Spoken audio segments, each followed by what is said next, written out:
जी प्यारियो सजरी सवेर का सोहना सेहत वाला और मुहब्बत वाला सलाम।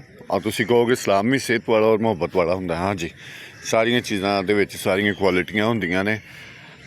जन्नत ते पंजाब, ख्याल ते हकीकत। वह आया बाहर ठंडी ठंडी हवा, इन्ना सोहना नज़ारा, दिल नूं मोह लैण वाला। मैं क्या बई क्या कमाल। और मैं इस चीज़ का तो शुरू दिन तो कायल हाँ कि जन्नत किसी सूरत भी मेरे पंजाब नालों सोहनी नहीं हो सकती।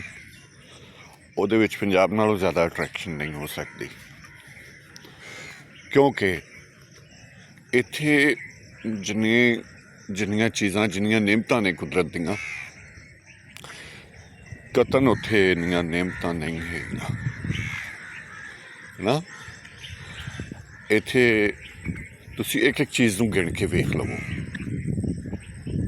उन्हां दा मुआजना करो कि पंजाब दे विच और जन्नत विच की चीज़ां ने। असीं पहले शुरू करने आ कि जिहड़े फ्रूट्स ने, फल ने, वो पंजाब दे विच जिन्ने फल ने उन्हां दा तुहानूं अंदाज़ा ही नहीं है, और हर जायके वाले ना। असीं एवें मोटी मोटी नज़र मारने ना जरा, फिर पंजाब दे विच जिन्ने रुख ने उत्थे हो ही नहीं सकते किसी सूरत भी। फिर पंजाब च जिन्नियां झीलां ने उत्थे नहीं हो सकदियां। पंजाब च जिन्ने आबशार ने उत्थे नहीं हो सकते। जिन्ने पहाड़ ने उत्थे नहीं हो सकते। जिन्ने दरिया ने उत्थे नहीं हो सकते। बहुत गिनी जावांगा, बहुत कुछ गिनी जावांगा, लेकिन एक मेरा सब तो बड़ा जज्बा जिंदगी जीवन का, जो इत्थे रिश्ते ने उत्थे नहीं हो सकते।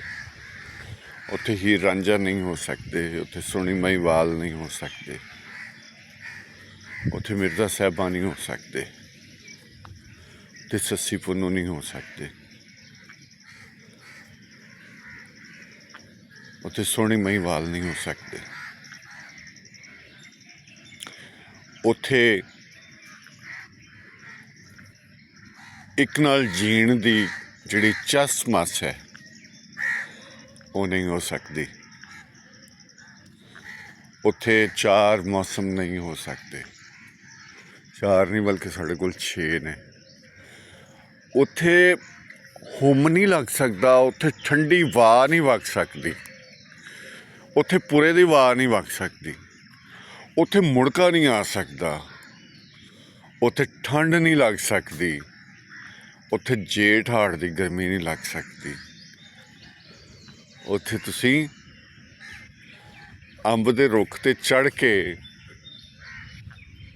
अंब नहीं तोड़ सकते, उत्थे तूत नहीं गा सकते, उत्थे पींगा नहीं पा सकते, उत्थे जज्बे नहीं व्याह सकते।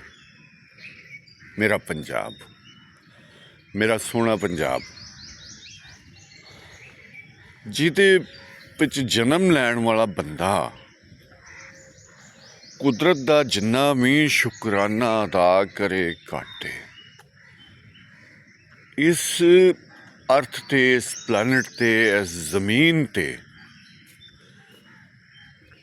जिड्डी वड्डी नेमत, जिड्डा वड्डा हुस्न, जिन्नी वड्डी जवानी, जिन्नी वड्डी नाबरी, जिन्नी वड्डी कुर्बानी पंजाब दे हिस्से आई है। शायद पूरी दुनिया वास्ते वो सुफना है। फिर साढ़े शहर, फिर साढ़े ग्रां, फिर साढ़े पिंड, फिर साढ़े थल रेगिस्तान, फिर साड़ी पानी की तलाश की जुस्तजू रेगिस्तान में, ਫਿਰ ਉਹ ਜੱਟੀਆਂ ਜਿਹੜੀਆਂ 6-6 ਘੜੇ ਸਿਰ 'ਤੇ ਚਾ ਕੇ ਤੇ ਫਿਰ ਢਾਕੇ ਵੀ ਲਾਉਂਦੀਆਂ ਨੇ। ਫਿਰ ਪੀਲੂ ਚੁਗਣਾ, ਫਿਰ ਗੀਤ ਗਾਣੇ ਵਫਾ ਦੇ, ਮੁਹੱਬਤ ਦੇ, ਰੁਸੇਵੇਂ ਦੇ, ਮਨੇਵੇਂ ਦੇ, ਤਾਂਗ ਦੇ, ਇੰਤਜ਼ਾਰ ਦੇ, ਮਿਲਾਪ ਦੇ, ਹਿਜਰ ਦੇ, ਵਿਸਾਲ ਦੇ। ਮੈਂ ਸਦਕੇ ਪੰਜਾਬ ਤੋਂ, ਮੈਂ ਇਸ ਹਵਾਵਾਂ ਤੋਂ, ਇਸ ਹੋਮ ਤੋਂ, ਇਸ ਚਮਾਸੇ ਤੋਂ, ਇਸ ਮੀਂਹ ਤੋਂ, ਇਸ ਕਿਣਮਿਣ ਤੋਂ, ਦਰਿਆਵਾਂ ਦੀਆਂ ਛੱਲਾਂ ਤੋਂ, ਦਰਿਆਵਾਂ ਦੇ ਵਹਾਅ ਤੋਂ, ਪਹਾੜਾਂ ਦੀ ਉਚਾਈ ਤੋਂ, ਝੀਲਾਂ ਦੀ ਗਹਿਰਾਈ ਤੋਂ, ਝਰਨਿਆਂ ਦੀ ਮਸਤੀ ਤੋਂ ਤੇ ਰੱਬ ਲੋਕਾਂ ਦੀ ਹਸਤੀ ਤੋਂ।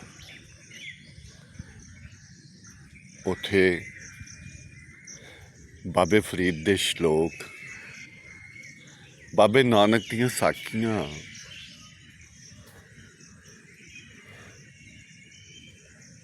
ਭਾਈ ਮਰਦਾਨੇ ਦਾ ਰਬਾਬ,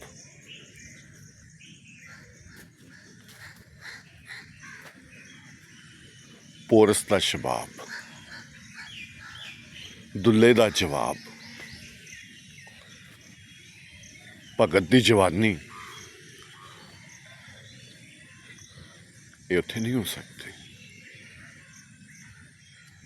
ਮੇਰਾ ਪੰਜਾਬ, ਮੇਰਾ ਸੋਹਣਾ ਪੰਜਾਬ, ਇਹਦੇ ਬੇਲੇ, ਇਹਦੀਆਂ ਮੱਝਾਂ, ਇਹਦੀਆਂ ਗਾਵਾਂ, ਬੱਕਰੀਆਂ, ਰਾਖੀ ਕਰਦੇ ਕੁੱਤੇ,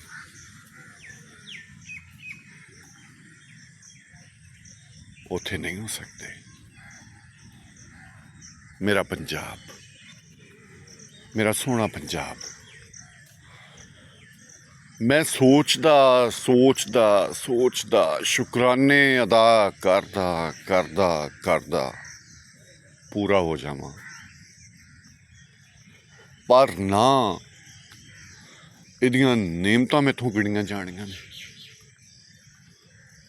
ਨਾ ਇਹਦੇ ਪਿਆਰ ਮੈਥੋਂ ਗਿਣੇ ਜਾਣੇ ਨੇ, ਨਾ ਇਹਦੇ ਇਸ਼ਕ ਮੈਥੋਂ ਗਿਣੇ ਜਾਣੇ ਨੇ, ਨਾ ਇਹਦੀ ਨਾਬਰੀ ਮੈਥੋਂ ਗਿਣੀ ਜਾਣੀ ਹੈ, ਨਾ ਇਹਦੇ ਉੱਤੇ ਲੁੱਟ ਮਾਰ ਕਰਨ ਵਾਲੇ ਹਮਲਾਵਰ ਗਿਣੇ ਜਾਣੇ ਨੇ, ਜਿਨ੍ਹਾਂ ਨੂੰ ਪੰਜਾਬੀ ਯੋਧੇ ਸੂਰਮੇ ਨੱਥ ਪਾਉਂਦੇ ਸਨ। ਮੇਰੇ ਸ਼ੁਮਾਰ ਤੋਂ, ਮੇਰੇ ਗਿਣਨ ਤੋਂ ਬਾਹਰੀਆਂ ਚੀਜ਼ਾਂ ਇੰਨੀਆਂ ਕੁ ਨੇਮਤਾਂ ਕਿ ਉਹਨੇ ਮੇਰੇ ਸਾਹ ਨਹੀਂ। ਇਹ ਮੇਰਾ ਪੰਜਾਬ। ਮੈਂ ਜਿਉਣਾ ਚਾਹਾਂਗਾ, ਮੈਂ ਮਰਨਾ ਚਾਹਾਂਗਾ, ਮੈਂ ਮਿੱਟੀ ਵਿੱਚ ਮਿੱਟੀ ਹੋ ਕੇ ਫੇਰ ਆਉਣਾ ਚਾਹਾਂਗਾ, ਸਿਰਫ ਔਰ ਸਿਰਫ ਪੰਜਾਬ ਤੋਂ। ਮੇਰਾ ਪੰਜਾਬ, ਮੇਰਾ ਪੰਜਾਬ, ਮੇਰਾ ਸੋਹਣਾ ਪੰਜਾਬ।